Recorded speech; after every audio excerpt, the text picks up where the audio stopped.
Hola.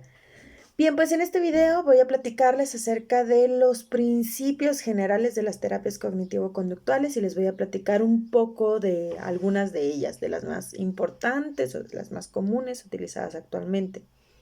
Pero antes de eso, quiero que sepan que hoy en día, de los dos modelos que hemos hablado anteriormente, conductistas y cognitivistas, hoy en día hay terapeutas conductuales, solamente conductuales, que ya han ido modificando esta parte de las intervenciones psicológicas, tratando de, digamos, el asunto del conductismo o una de las fallas que tenía el conductismo era que, vamos a decirlo así, como estaba centrado en el estímulo-respuesta, se cambiaba o se condicionaba y entonces la persona, en lugar si era un tricótilo maníaco que se quitaba el cabello, pues ahora lo condicionaron de manera que ya no se tira el cabello, pero como no profundizaban en, digamos que la problemática, ¿se acuerdan del honguito y de la raíz? Bueno, lo que hacía el conductismo era quitar el honguito, pero quedaba la raíz y entonces después aparecía otro síntoma que era comerse las uñas, que era la masturbación compulsiva u otra cosa más, ¿no? Entonces, actualmente los conductistas han ido desarrollando algunas otras técnicas que permiten y que toman, ya empiezan a tomar en cuenta los otros factores, los cognitivos y los emocionales. Si se fijan, hasta el momento no les había hablado de emociones. Entonces ya empiezan a tomar en cuenta estos, pero para los conductistas el principal enfoque es la modificación de la conducta. Los cognitivistas hacen por su parte intervenciones cognitivas que tienen mucha parte la modificación de los pensamientos o del proceso de interpretación de la información y dejan un poco de lado, digamos que los procesos emocionales y los procesos conductuales. Entonces, esas son algunas de las razones por las que surgen las terapias cognitivo-conductuales. ¿Cuáles son algunas de los principios? Ustedes ya los tienen en sus diapositivas, pero quiero mencionárselos para contextualizar. Los terapeutas cognitivos conductuales integran y ponen en el mismo nivel de prioridad tanto las conductas como el proceso cognitivo y las emociones. Tratan de que, o más bien no tratan, visualizan estos tres aspectos como parte de un modelo molar que después no se los platiqué, pero Tolman apuntaba ya hacia allá del enfoque molar como de el ser humano es un todo, no sé si recuerden esas frases, es como un todo y podemos, digamos que separarlo un poco, pero tomando en cuenta que al final de cuentas no puede ser una cosa más importante sobre la otra. Entonces, los terapeutas cognitivos conductuales retoman este enfoque molar de Tolman y reconocen la importancia de estos tres aspectos en la conducta humana y en la vivencia del ser humano. Reconocen que los aprendizajes son mediados cognitivamente, o sea, sí reconocen la gran importancia que tiene la parte cognitiva. Eh, Algunas formas de cognición pueden ser monitorizadas e incluso pueden ser alteradas, porque eso es lo que se busca a través de técnicas como la reestructuración cognitiva, y tienen, digamos que, la siguiente premisa. Si quieres tener un efecto en la conducta y en las emociones, primero tienes que modificar el procesamiento cognitivo. Ese es el punto. Hay un estímulo, hay un pensamiento y hay una conducta y una emoción. De hecho, derivan de las conductas, digamos que la conducta y la emoción. Entonces, si tú quieres tener un efecto para que la persona ya no se sienta triste, para que la persona deje de tener una conducta indeseable o que empiece a tener conductas deseables, lo primero que se tiene que modificar es la cajita negra de la que hablaba Watson. Entonces, los terapeutas cognitivo-conductuales tienen, digamos que, una visión que retoman del cognitivismo, que es esta parte. Para alterar esa cajita negra, o sea, para alterar el pensamiento cognitivo, tenemos que saber dos cosas. Una, todo evento verbal o gráfico aparece de manera visual generalmente en el sujeto. Eso es algo muy importante. Puede parecer incluso a manera, vamos a decir, cuando nosotros pensamos en imágenes. En algún momento ya lo habíamos hablado de eso.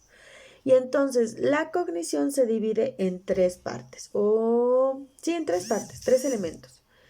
Que la primera son los eventos cognitivos, es decir, lo que yo estoy consciente que estoy pensando. Estoy pensando que voy a desayunar, estoy pensando que tengo que hacer la tarea de bla, bla, bla. Pensamientos, esas imágenes que aparecen en nuestra cabeza e incluso los sentimientos.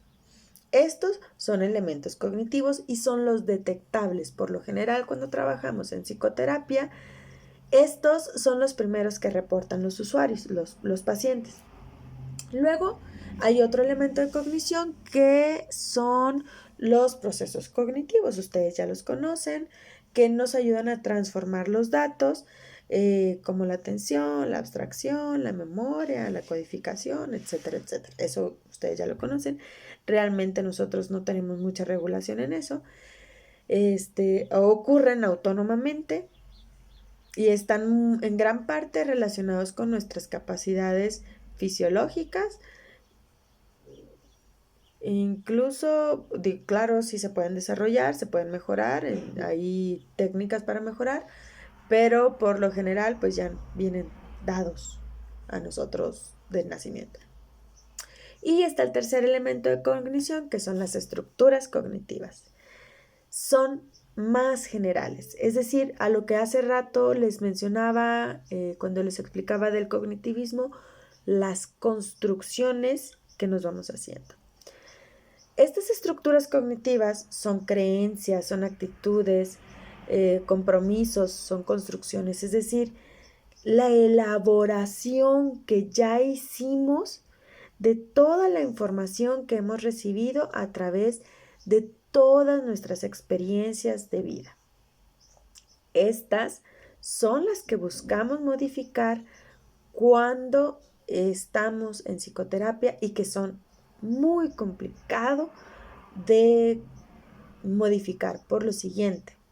Voy a poner un ejemplo muy sencillo. Hace unos días atendí a una paciente que me decía que para ella era muy difícil.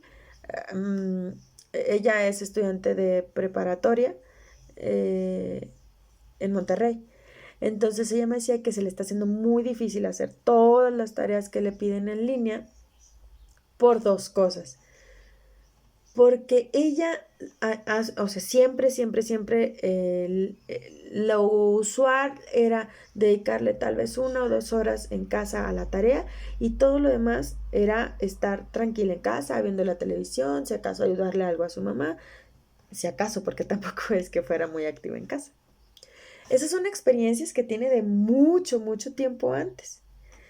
Y aparte de eso se le hacía muy complicado porque ella estaba acostumbrada a estar ahí en la clase, estar en un ambiente en donde estuvieran todos sus compañeros, el maestro enfrente, y aun cuando hacían muchas actividades en línea, investigaciones y se utilizaba aplicaciones, etcétera, etcétera, era muy complicado porque el ambiente era completamente diferente al que ella estaba acostumbrada.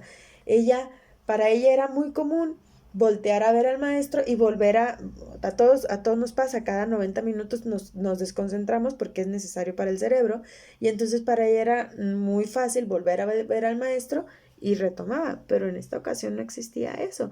Tenía que autorregularse, decidir cuándo iba a hacer las tareas, etcétera, etcétera, porque aparte de eso, todo el día prácticamente estaba haciendo tareas. Entonces, ¿qué es lo que ocurre aquí? ¿Por qué es tan complicado? Esta es una estructura cognitiva. La estructura cognitiva era, vamos a decir, la creencia de que la casa era para descansar y la escuela era para trabajar. Esa era su creencia, era su construcción. Pero ahora viene una situación diferente que nos lleva a todos a estar todo el tiempo en casa y entonces la necesidad, o sea, esa construcción, esa creencia se ve cuestionada o casi obligada a que ya no sea así y eso le crea un tercer conflicto.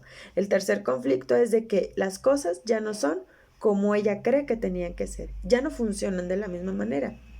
Lo que ocurre con las construcciones, si se acuerdan de la película de Intensamente, son estas islas que tenía Riley, se llama la niña.